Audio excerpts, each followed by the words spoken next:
What do you think is the most difficult thing the next gen of pastors will face? We need to stop teaching purely propositionally. We need to teach relationally. To use McGilchrist's language, we need to teach to the right hemisphere. We need to teach narratively and metaphorically. We need to understand the symbolic truths of the Bible.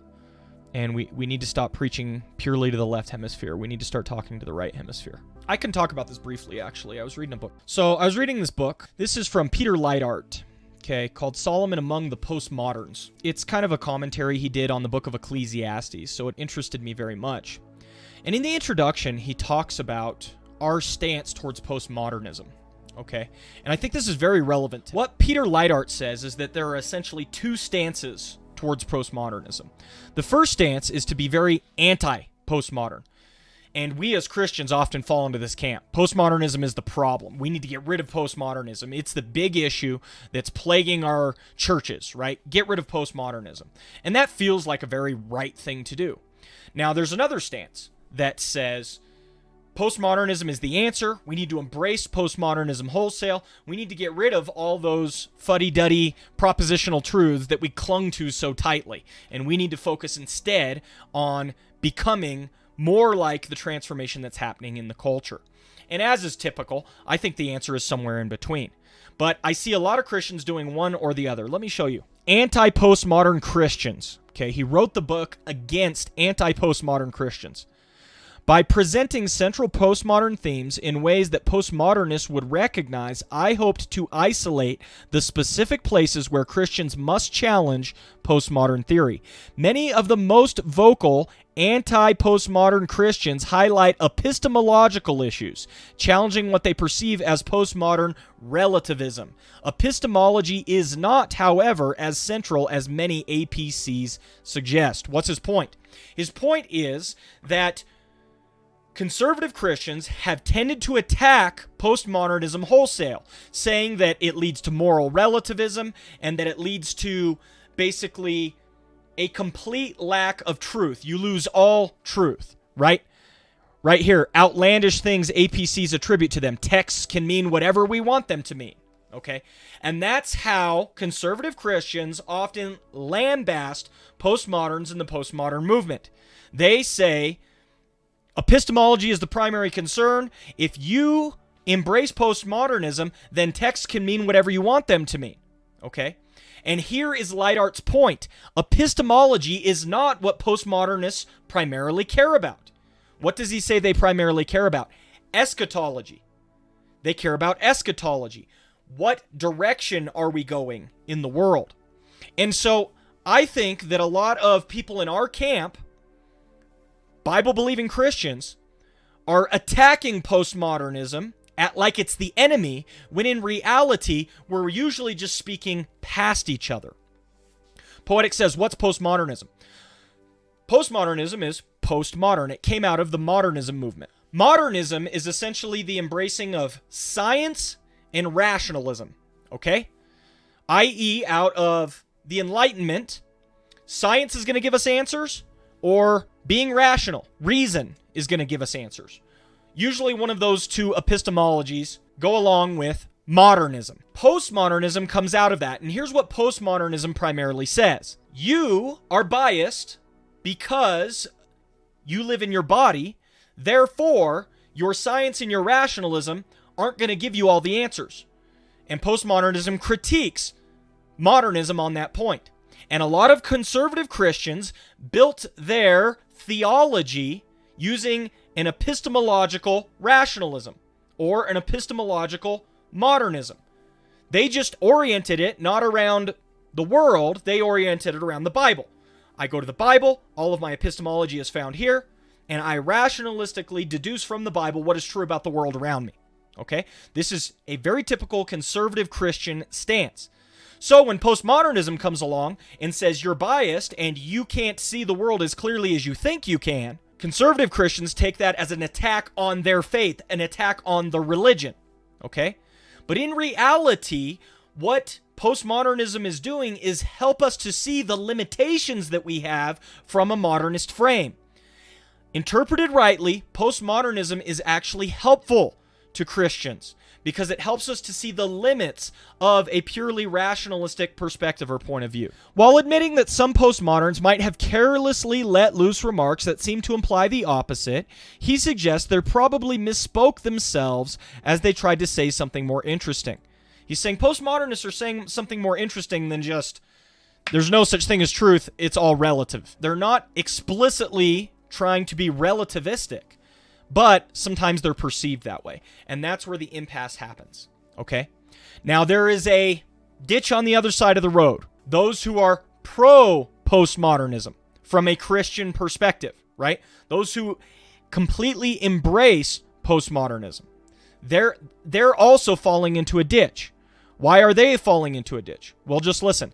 As I researched, however, it became clear that I also needed to respond to pro-postmodern Christians, many of whom have adopted the inflated rhetoric of secular postmodernists, convinced that postmodernism is an entirely new thing in history without father or mother or genealogy, wholly different from the demon modernity that preceded it. There's nothing new under the sun is essentially what he is saying. Pro-postmodern Christians encourage other Christians to shed their old-fashioned commitments to truth and their so-yesterday binary opposition of right and wrong and get in step with the spirit of the times. So, you have pro-postmodern Christians, and this is probably indistinguishable from the current movement that calls itself progressive Christianity. It's pretty much indistinguishable from that. So on the one hand, you've got, let's fully embrace postmodernity as Christians, and you get progressive Christianity for the most part. Or you have the conservative Christians saying, let's resist postmodernity at every turn, and you get the very fundamentalistic conservative types who are resisting the fact that their framework of understanding also is biased. Oftentimes, false binaries are set up. Either or, right? And in this situation, I think that it's a both and. I think that we simultaneously need to continue to embrace the authority. Your life is not in your hands. Your life is in the hands of God. BJ age 13 just resubbed for 16 months. Why is it so hard for Christians to avoid both sides? Is that just our society? I think you're right, BJ. Why is it hard for Christians to embrace both sides? I think it's hard for human beings to embrace both sides. Human beings are really good at either or, and we're not so good at both and. And I think that's just our nature in general. We tend to tribalize. We tend to see ourselves as the in-group and the others as the enemy. And because we do that, we have to line up on a side, and we think that that side is the true side and everyone else is the enemy. But it's at this point that I think the incarnation itself should give us a broader principle. C.S. Lewis liked to argue from the atonement and from the Christ event towards bigger and broader principles of the universe as a whole. And so I'm going to utilize his idea and say, in Christ, we have a both and. 100% man, 100% God. He's both and. And what Christianity, I think, is often calling us to do is to embrace the tension in ideas and resist the temptation to say either or and instead embrace the both and. So as Christians, I think we need to simultaneously have a foundation of authority on the scriptures. This is our epistemological grounds, okay? While also embracing the fact that we are limited, finite human beings that are going to struggle because of our context and situation. And so we're not always going to interpret the scriptures right. This is a halfway house between super fundamentalist Christians on the one hand that are so focused on the spirit of modernity that they see anything that looks like postmodernity as the enemy, and culturally saturated Christians on the other hand who are in that progressive Christian movement who say postmodernity teaches us that we should be sus of anything that looks like rationalism, and therefore they begin to reject the Bible completely at the outset. Okay? We need to do a both and with this issue, not an either or. Let me continue with light art. So, what does light art say? Increasingly, I have wanted not only to clarify what postmodernity is and what postmodernists are saying, but also to bump some PPCs off of their bandwagon. That is pro-postmodern Christians. So his goal is to get a both and in this scenario. Avoid either ditch. And so he talks about not having an agenda, but having a stance instead. And so I actually think in our day and age, this is the biggest issue. Christians are lining up on either side. Progressive Christians or fundamentalist conservative Christians are lining up on either side. And I think we are called to walk a middle road that doesn't compromise either. Okay? So that I think is the most important issue going on right now for pastors in the age to come. Very interesting subject, so it becomes clear that it's correct to take a middle ground stance on the subject, right? I personally think so. I think postmodernism actually has some value to bring to the table for Christian circles, because postmodernism allows us to bring a proper critique against rationalism. Who has been our biggest enemy in terms of the new atheists? It's a scientific, rationalistic perspective that says the material sphere is all that there is. Now stop believing in myths and fables. And the biggest way to critique that rationalistic modern frame is actually through postmodernism. In that sense, postmodernism is Christianity's ally. But progressive Christianity takes postmodernism too far. And so what we need to do is put a bit of a halt on that and not take postmodernism too far and embrace progressive Christianity, denying too much of the scriptures in the process, saying that it's all relativistic and Paul was a man of his time and I don't believe these words are the words of God, and on you go. Both and. BJ says, it makes me think of the woman caught in adultery. Jesus says, regarding if anyone condemned here, then neither do I condemn you, which is what progressive Christians latch onto. Then he says, go now and leave your life of sin, which is what conservative Christians latch onto. The trick is that Jesus said both things in the same verse, and we have to embrace both ideas. Both and, like you said, not either or. I love that, BJ. That's exactly right. That's exactly right. And again, conservative Christians see postmodernity as the enemy, when in reality, they're not. And I think we need to take that middle road on this issue.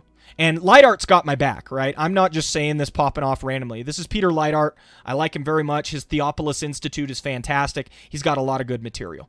So I think that's going to be our challenge going forward, because it's relevant to all of the major issues that are going on in our day. Why is progressive Christianity so popular today? Because it's dealing with major cultural issues and shifts. Right? Why are conservative Christians resisting the trend? Why are they putting up the brick wall? It's because it's dealing with major cultural issues and shifts that are going on in our society right now. And they see we have something we need to conserve here in Christianity, rightly, but I think they're digging in their heels too hard, and they're seeing an either or where it's a both and instead.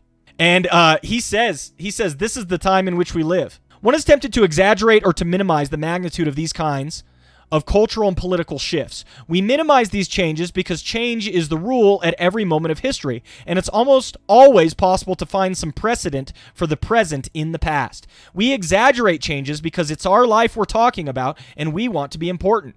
We need some historical balance here. Though we are always living in times of transition, some times are more transitional than others, and we seem to be in one of those times. Some of the trends I've listed above, I think, are symptoms of an epochal shift in world history, of the kind that occurs only every few centuries. The realignment of Christian denominations, along with the southern tilt of contemporary Christianity, is among these symptoms, as is the erosion of modern nation-states' monopoly, geopolitical clout. Other trends are pendulum swings within the modern paradigm. To respond wisely, however, Christians will have to examine more carefully what's actually taking place around us. We want to resist some of these trends, but to resist postmodernity without qualification is like resisting the end of the second millennium. It's too late now, and it was going to happen anyways. I love it. I love it. So this is, I think, a very helpful topic that needs to be addressed.